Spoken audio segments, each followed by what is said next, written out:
A ver si nos pueden informar. Queríamos ver el monasterio de San Miguel. Sí. No sabemos cómo llegar y no sabemos si realmente vale la pena visitarlo.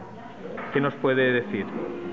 Bueno, pues yo le voy a decir que no soy autóctono de Liria, que vivo aquí ya 15 años, estoy empadronado y que yo subo de los 15 años, pues todos los años subo.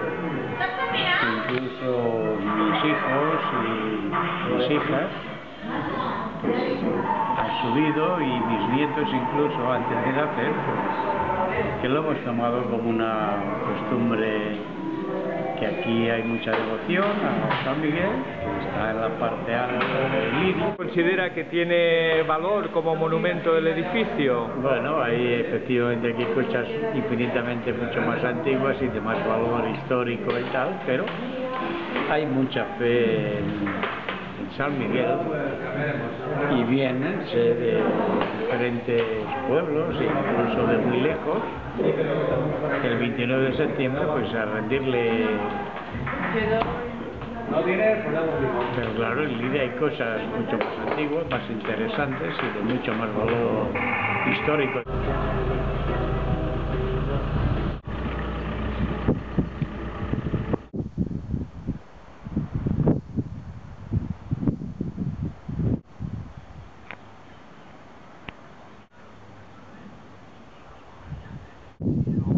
Torrons i pelaïlles, Molt bé.